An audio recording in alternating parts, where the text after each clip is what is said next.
My why is because I believe every single person deserves to be heard. That every single person has greatness within them. Hello, and welcome to another episode of Master Your Life with Kate McKay. I am so excited today about this opportunity that I have to interview a duo, husband and wife team who are the developers and creators of an incredible technology, an incredible platform. So I can't wait to get into this conversation. Welcome, Sandra Harry and Tim Taylor, to the show. Thanks, Kate. Thank you for having us. I'm so excited. So I'm going to go at it just from a little perspective, because I don't usually interview two people together, because I have tons of questions for you, Sandra and Tim. I know you a little bit more, and I have plenty of questions for you as well. But Sandra, I'd love to talk to you a little bit about your background. And particularly when we're talking about Master Your Life, we're talking about ways that we've used grit, determination to persevere. And you've had many challenges in your life. Can you describe a pivotal point in your life that you really feel changed the trajectory of your life?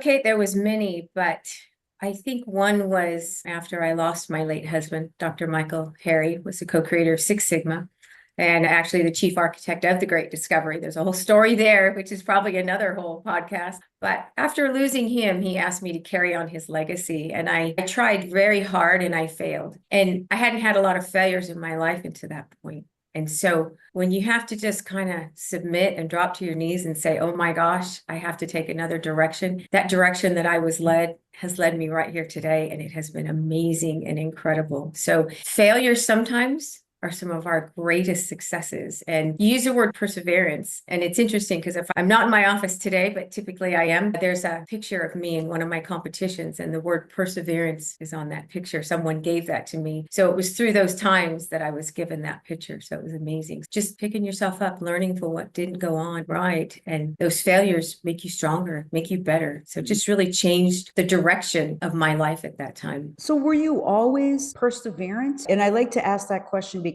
oftentimes, would your mom describe you that way, or a parent or a teacher? Because sometimes that's just like an innate thing, like we just are that. And I think a lot of times it is that. It's hard to teach grit. But how would your mom describe you? Oh, she would definitely say that. So my mom used to say, I did not raise my daughters to be doormats.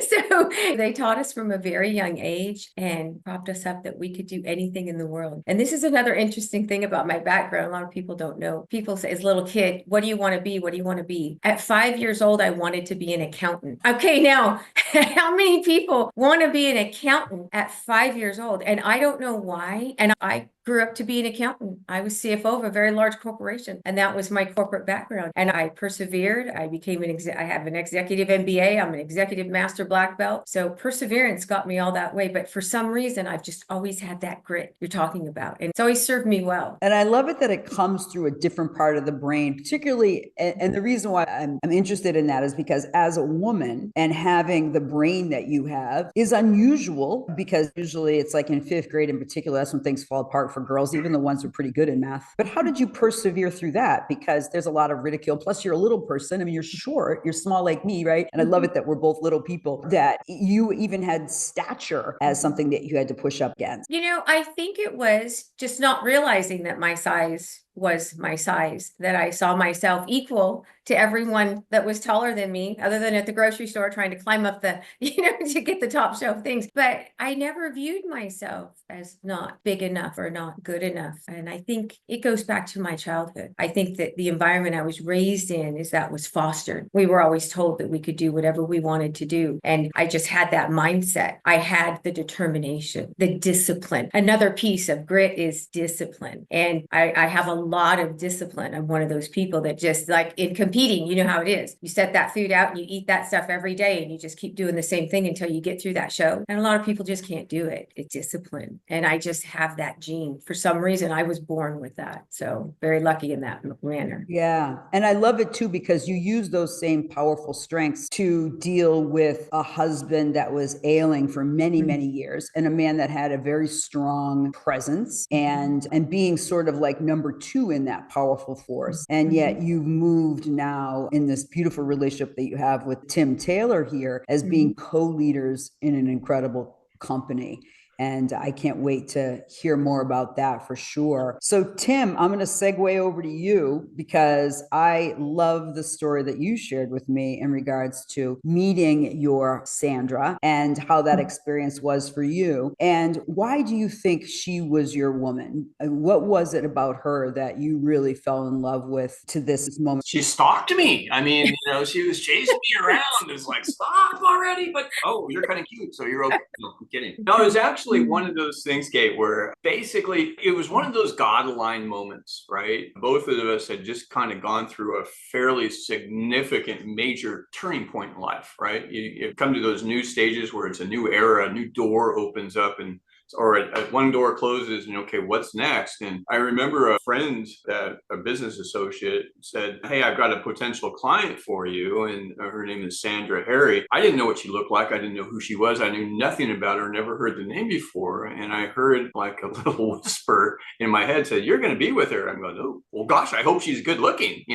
It's true. And then I didn't think much of that. I'm going, maybe that was just my imagination, right? And then got onto a conference call a week or so later, and well, at least she is attractive, so that was good. And then we went and met, I think in Las Vegas, at a conference that we were holding. I wasn't scheduled to come in and speak at my own conference, but I found out she was going, so I kind of stepped in and flew out there.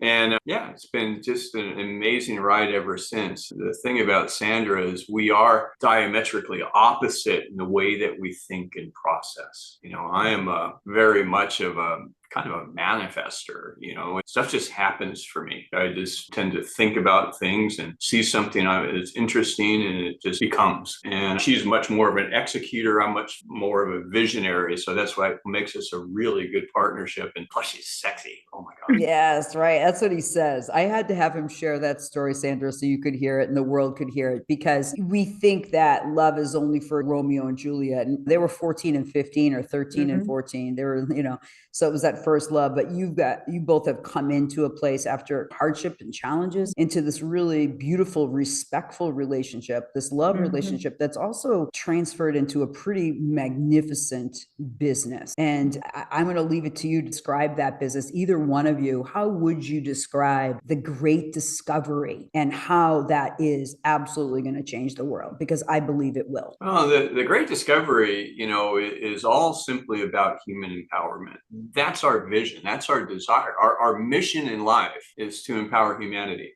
I think if you turn on the TV today and over the last couple of years, you hear the diversity, equity, and inclusion constantly everywhere. And, the equity part, I had an old company that was called Equity Development Service, a very large money management business, right? And, but equity is, we don't live in a fair world, but the inequities that they speak of are usually going to be race related, they're religious related, or, gender related. It's like, but what about the biggest one that I see is the inequities in the distribution of knowledge. A very small portion of the world has the capacity and the knowledge to thrive in life. They have the scholastic knowledge, they have the scientific knowledge, they've got the spiritual knowledge, they've got relational knowledge, the things that they need to be able to get up and succeed. Whereas the vast majority of people, even people that think they have it, don't, and it's often kept from them. So our mission with the Great Discovery is very simple. It's to take education and knowledge and empower people worldwide, wherever they are, in every background, every country, every location. Doesn't matter their ethnicity or color or gender or religious background. It's like if somebody wants to live a better life, get that information, that knowledge to them. So where we came about was with Sandra's background with the Six Sigma world. In the Six Sigma world, there's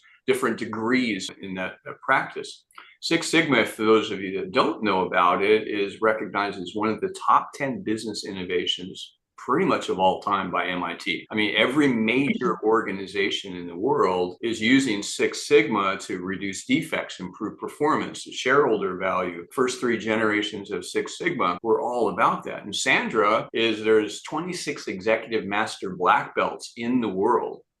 And we've got what, 16, 17 on our team, Sandra, and Sandra is one of them, right? And so it came about was taking her original concept of, instead of going to engineers and analysts at the top of companies, instead creating this, your great discovery is the cognitive roadmap of Six Sigma, but for regular people. You look behind me, there's kids books, there's teen programs, and it's about human performance. It's about success. It's about overcoming obstacles, about manifesting what it is that you want to do. So many people don't know how to do that. Everybody has that innate gift, but if it's not unlocked, you won't know about it, right? And so, what the great discovery has become since then is a global monetized e-learning community where we take content like yours, Kate. You're a magnificent performance coach, one of the best around, right? And we can take your material, translate your material to break past every roadblock that you've ever had. For example, if any of you have ever wanted to speak with somebody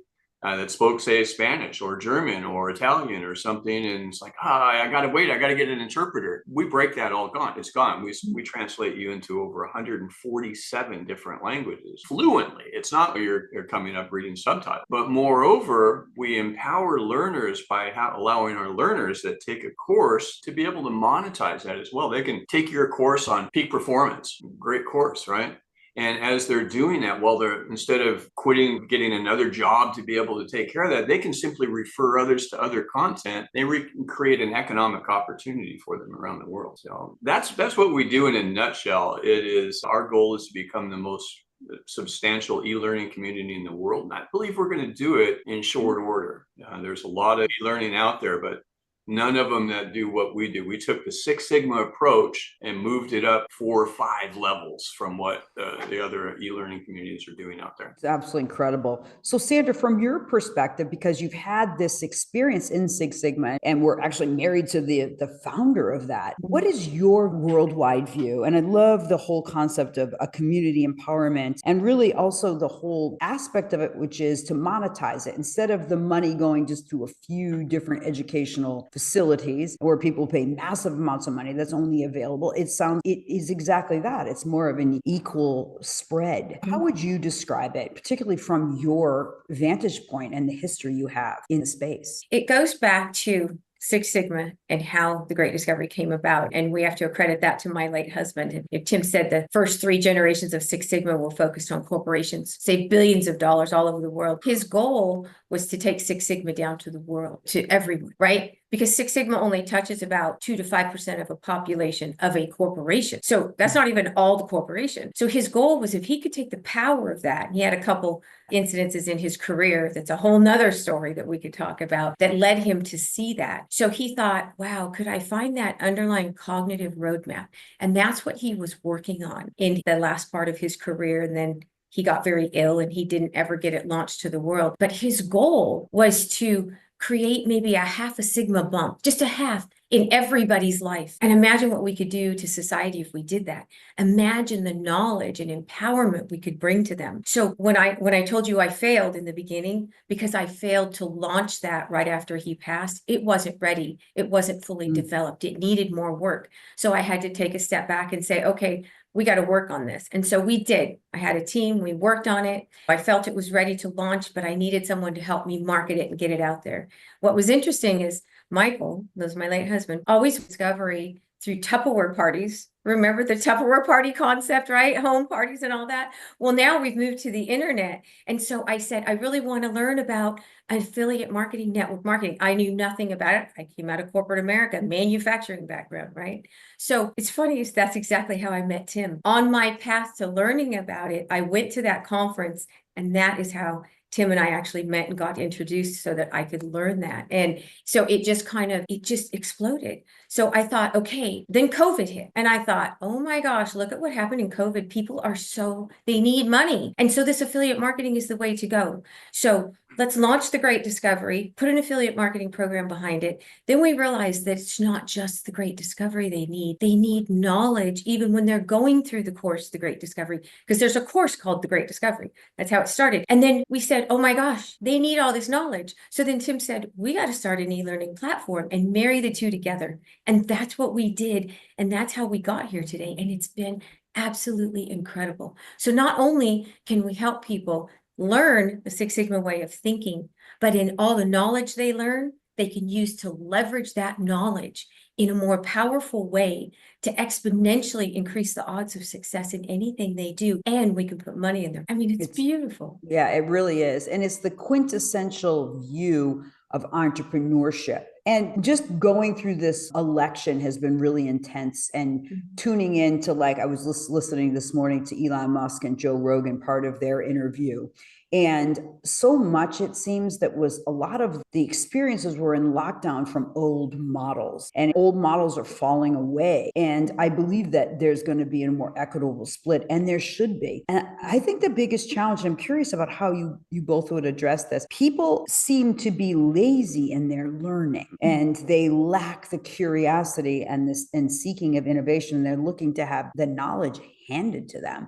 That certainly wasn't the case for me growing up. I'm an avid learner. It's actually a key component of my new book called The Agility Mindset, which is the whole concept of we must have curiosity. And the opposite end of curiosity and innovation is boredom, is lack of knowledge, which to me is death. I can't imagine, right? That seeking. So how do we instill the excitement of learning, of free learning, and of learning to break free from being given information to being more active participants in our knowledge base? And this is true in the United States in particular, that we've become extraordinary lazy learners. I think one of the things, and it's a challenge, we've become lazy. So we have to find ways to entice people, which is kind of sad. I'm in the same thought you are. Knowledge is amazing. I love knowledge. I love to learn. I can't learn enough. And so what's hard for me these days, I hear kids saying, I'm bored. How can you be bored with everything in the world right now? Okay. And I'm not talking about, let's cut the social media out. That's not learning. That's just noise, right? But I'm not quite sure, but I know there's a lot of gamification and all that good stuff, which I think is great, but it's how do we entice them back? I think that's it. And I don't really know if I have an answer for that. I think that's a big question in the world right now. How do we get people back on that track? I'm going to add one of my personal views here. One of my personal views is I believe it's a lot of the foods that we eat and the nutrition and the health status that we've become, is that people's minds aren't working the way they should. We've been dumbed down by preservatives and all these things. And I think, again, it comes to education, right? Giving people a different way to think so that they can solve these problems. That's what the Great Discovery can do for them. And then it can give them a whole host of ideas and topics that they can then go learn about. But there's some barriers here we got to work with. But I think getting people the information and getting them knowledge around the world in all these languages is a first step. Giving them a new proven path, what the Great Discovery teaches, is a first step. And so at least we're taking some first steps from there. I think we're going to have to see how it goes. Tim, what are your thoughts? Well, why isn't learning as much in demand? I think it really is. I think it's the way that it's delivered is a big deal, right? I mean, think about even from the very first day of recorded humanity. If you're a Bible believer, day one was eating the tree of the fruit of knowledge of good and evil. People wanted knowledge. They wanted to know what was good, what was bad, what was right, what was wrong. And its knowledge has always been in demand, and it always will be, but it's the way that it's delivered. And as I mentioned before, one of our objectives is to empower humanity, and you have to make it attractive to them. So many people will put up course content, for example, and it's powerful, compelling knowledge that could be transformative. But if it's boring, if it's delivered and it's not engaging, next page. They're in the flip the finger mentality. And I don't mean that finger, right? It means that it's a big deal, of being able to have good engaging content, but also with, even the education system at large.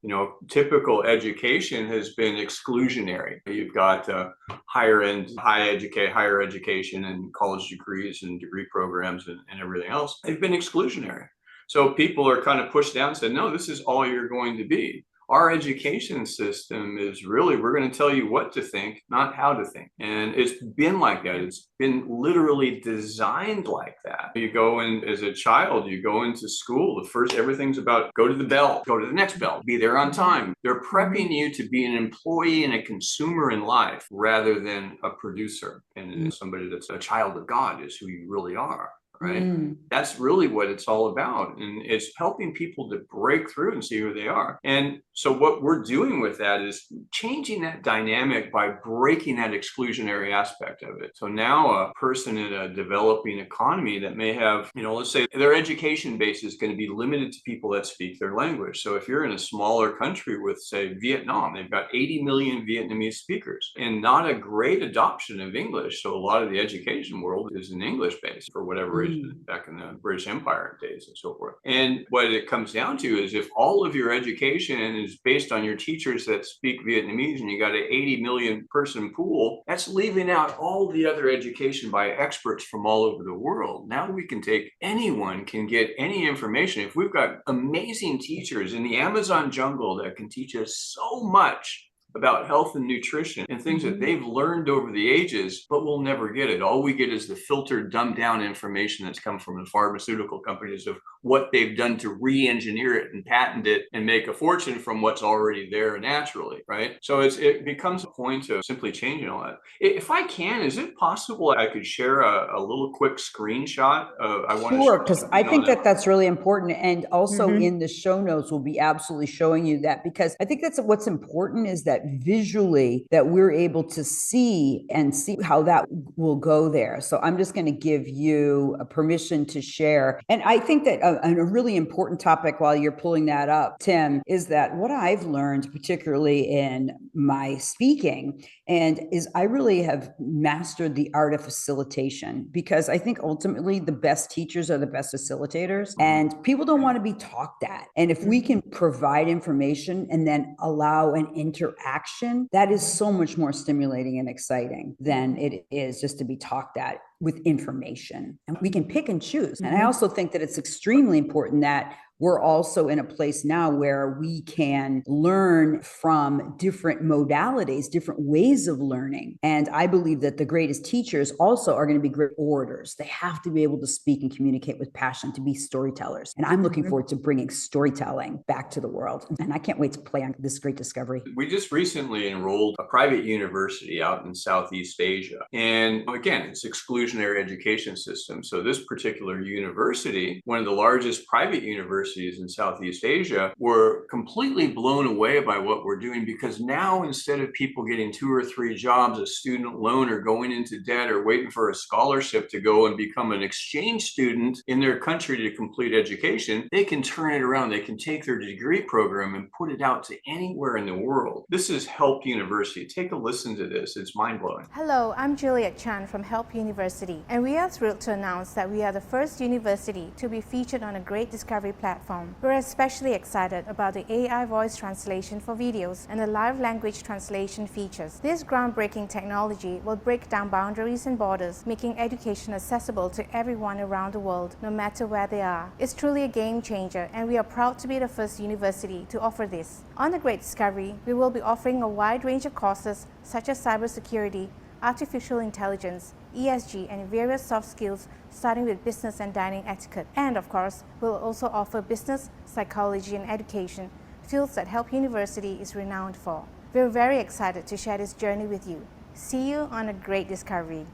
Bonjour, je suis Juliette Chan de Help Université et nous sommes ravis d'annoncer que nous sommes la première université à être présentée sur une grande plateforme de découverte. Nous sommes particulièrement enthousiastes à propos de 안녕하세요. 저는 헬프대학교의 줄리엣 찬입니다. 우리는 훌륭한 발견 플랫폼에 소개된 첫 번째 대학이 되었다는 소식을 전하게 되어 매우 기쁩니다. 우리는 특히 동영상에 대한 AI Hola, soy Juliette Chan de Help University y estamos emocionados de anunciar que somos la primera universidad en ser destacada en una gran plataforma de descubrimiento. Estamos especialmente 你好，我是来自 Help 大学的朱丽叶晨。我们很高兴地宣布，我们是首個在一個偉大的發現平台上亮相的大學. Em chào, tôi là Juliet Chan từ Đại học HELT và chúng tôi rất vui mừng thông báo rằng chúng tôi là trường đại học đầu tiên được giới thiệu trên một nền tảng khám phá tuyệt vời. Chúng tôi đặc biệt hào hứng về tính năng dịch giọng.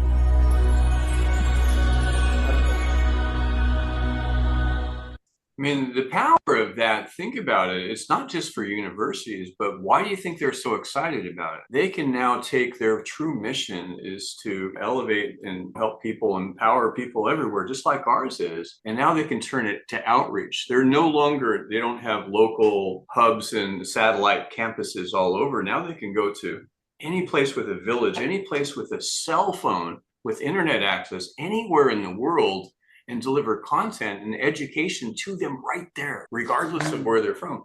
And it doesn't have to be them. It can be a solopreneur, you know, it can be a coach, it can be a trainer, it can be a class, it can be anything, whether a focused academic study or a great cooking course on how to make paella. You can do any of that. That's so powerful. And plus, I love language anyway, but you're using the latest technology. And I think that's what I really want people to understand, that the platform is extremely user-friendly. I've seen that. And just hearing and watching, and this will be audio and visual, but if you're hearing that and you're hearing that video with the different language, and it looks like she's talking, it's completely natural. It's not like the old days when they used to have to do it and the mouth is moving and it was so silly, right? Yeah. But this is like real, beautiful, real time. In how many languages did you say, Tim? 147. So it's called full on lip sync translation, voice, audio, voice cloning and lip sync. So the lips are almost perfect. It's almost nearly perfect. If you want to be truly interactive, what do? You pick up a new student in Saudi Arabia. They speak Arabic and you speak Vietnamese. How do you communicate with them? Well, you can have live two-way communication. So if we're here on Zoom, you're able to talk and converse in local language in real time. Multiple languages simultaneously. What will that do not only for the education world, but for the business world, for the coaching and training world, for transformators in coaching and any other type of service, any type of relational type of communication? What happens is your borders are gone, your boundaries are gone, your restraints are gone, your little ecosystem of thousands of people just was thrown open, not into the millions, but into the billions. Everything has changed. Everything. It's like putting that translator, if you have a translator in the midst of things, like think about it like Russia and USA with like Khrushchev, you know, you always had to have that translator. So it's kind of cool to think that we'll be able to have direct communication, and maybe, you know, some words, because of our different cultural differences, will be a little bit different, but that ability to have real-time communication throughout the world without the language barrier, I think is massive. So if we look at this from the entrepreneurial perspective, who is this platform for as far as people who want to take their information? Say, for example, they have their courses on Kajabi, like I do, or other platforms. And why would I want to put my programs or anyone's programs on your platform? And how easy is that to do? Because I guess it's from a technology standpoint, I want to be able to get my content out to more people, my courses. And so what are the benefits for entrepreneurs like me, instead of just coasting and parking my courses in some dead zone, which is basically what it is now? And that's exactly what you do. And if you're using most of the other e-learning platforms, and they're all great, you can't knock them at all. They've all done phenomenal. They've changed the world by enabling that. Yet the barriers are clear, you know, the language barriers and also the promotional barriers. So for example, if you put your content on some of the platforms that you just mentioned, what happens is it sits there, you know. It'll be in your native language, available around the world, but nobody's sharing it. No one's promoting it. If it's going to be promoted, you got to promote it, right? So most creators that I know are really focused on creating good stuff, but they're not so excited about going out and learning how to create a marketing funnel and use every new gadget and gizmo to be able to market their material. As a result, most creators, their ecosystem, their reach is limited to the thousands, right? What we're talking about here, by putting your content on the Great Discovery, your content is marketed for you. Our learners are also promoters. So if someone takes a course, they're promoting more. We also have professional affiliates that we're expanding out into 200 markets and territories. So the key is, by taking your content and placing it on the Great Discovery, you can put it literally out around the world 24/7 branding. We set up marketing funnels. It's all done for you. It vastly expands your reach. Second is it's totally non-disruptive. Whatever you're doing now for marketing, if you're on Kajabi, great platform, stay on there. This is just another one that you can do, fraction of the cost, and then you just translate into the languages that you want to get to. And if you don't want to translate, we have tools where the consumer can translate it on their side. So either way. And the ease of onboarding. My tech team, I handle all operations, tech and all that stuff. I love it. It's just part of It's in my blood. And our goal was to make it very easy to onboard a course. I mean, we literally have creators coming in, onboarding a course and not even asking for help. They just walk right through it. So it's Six Sigmaized, of course, right? Right, exactly. We make things simple. We remove all the barriers and all the issues. We've made it very, very simple. So yeah, we have a lot of great feedback coming back from creators who've had a lot of issues on other platforms. And they're like, by far, this is the easiest they've ever seen. So that was another big part of our mission, was to make it simple. Yeah, it's so exciting. So what is your growth strategy like coming into 2025? I would love to hear just from your perspective as far as the growth of your business and the plan to bring it more fully into market. We're launched in phases, and we launched our original Great Discovery course, which is that 4th generation of Six Sigma, back in March of 23. In March of 24, we opened the soft launch of the e-learning platform. At that particular point, the e-learning platform had one course on it, right? So it's the Great Discovery. It's like, not much of an e-learning platform. So our first phase between March and October was pretty much to bring on courses, to bring on content. And we're still doing that. We've got 1,800 odd courses in process or on board at this particular point, and we're continuing to add. But as of October, what we're shifting our focus to phase 2, which is really expanding our global reach by putting on more professional marketing affiliates. We've got 2 types of promoters. One is the consumer, the learner. They're going to tell a few friends and family. They're part-timers, right? Then there's the professional promoter. So we're lining up those professional promoters around the world, engaging them in different countries, country leaders, and so forth. Then come first quarter of 2025, our rollout is primarily targeting learners, really using magnified marketing tactics to be able to empower our affiliates to target and promote specific courses. So think about it. Again, if you don't have to promote the Great Discovery, but let's say you were going to promote Kate, your particular course.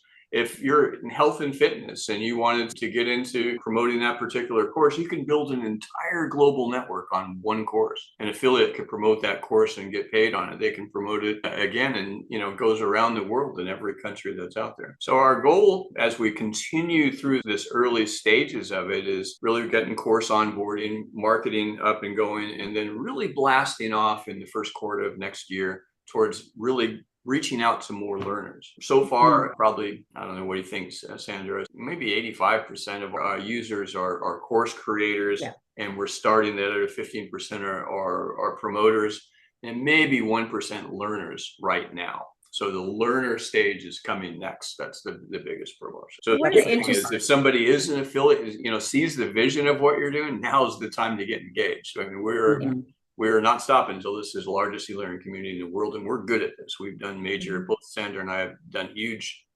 platforms in the past. One thing I want to add that's interesting to me as we've brought on creators is, as Tim said earlier, a lot of the creators, that's what they do. They bring their genius out, it gets sold by, they have to do marketing and stuff. But when I'm seeing some of them come on our platform and they're seeing how easy it is to promote and be an affiliate, and that they can earn money on other stuff too, some of them are jumping in to be affiliates also. So we're seeing that crossover, I think, more on the Great Discovery platform than you would see on other platforms, because they're incentivized to do that. And they're like, wow, that's really cool. This is not just another place to park my stuff. I can actually promote other stuff that I think is great, and I can actually earn money on that. So I'm seeing more and more of them that are seeing the little light bulbs as they're on calls going off, going, that's another revenue stream. So it's just great. I just love that to bring that to people. And just as an entrepreneur myself, it's just so much of entrepreneurship has been, for me, historically, a solo mission. And I love the idea that I can support people from all over the world on building their businesses, and also people helping me with mine. So I absolutely adore the whole concept of community involvement. And that goes for learners, that goes for creators, that goes for promoters. We are in this global community. And I just want to say thank you for creating such a massive web that is really going to change millions of lives in the way we take in and share information. I think that the subtitle of the book that I wrote, Agility Mindset, is Adapt or Die in a Rapidly Changing World. And I say, yeah, maybe that's a little bit dramatic, but I don't think so. I think that technology and the wave to which we are moving through life, the people who are parked are going to get run over by some tidal waves, and hopefully not hurricanes, but, you know, figuratively speaking.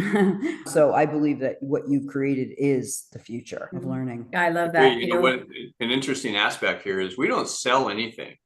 All we do is help you promote your content. Countless other people promote their material to reach out to, you know, we look at it like this: everybody's got a gift. And what a lot of people don't think is that that gift, whether it's from, you know, developed from within or given from above, is not for you. It's entrusted to you to give to the people that need it. And your life isn't fulfilled until you can get that out there. Our job is to make that happen more efficiently. We're creating a giant global, you know, megaphone to really get your message out around the world. So good. Sandra, any last minute thoughts from you on this great conversation? I'm really appreciative. No, it's been really, really great. You know, you mentioned hurricanes. Tim and I have been through quite a bit. My mom then got sick right after that. So life has been kind of a whirlwind for us, but I love that we were able to get on here today. It feels great to actually sit back and take a minute and talk about what we do and people seeing the impact that we're having. So it just fills my heart. It just makes my heart so happy. And thank you for that. It was really nice to be able to sit back and take a breath today and just, you know, I hope everyone will benefit from this, and I hope they'll come check us out. And maybe if you've got some genius you want to share to the world, come and join us. You got some genius you want to learn from the world, come join. Exactly. Absolutely. Well, Tim Taylor and Sandra Harry, I just want to say thank you. Continue on in your magnificent journey, and I'm here to support you, and I'm looking forward to being part of this great discovery. Thank you so much. And please be safe through the storm cleanup that I know you're both going through. Just another challenge, another bump on the road, another wave in the ocean, right? Move forward. Pun intended. I got it. Yeah. And thank you to all the viewers and listeners of Master Your Life. I appreciate you. And remember, we all have knowledge within us, some hidden seed of greatness. And it's not ours to hoard, it's ours to share. So get out there and share the brilliance of who you are and who you came here to be. I'm Kate McKay, and until next time, be well, everyone.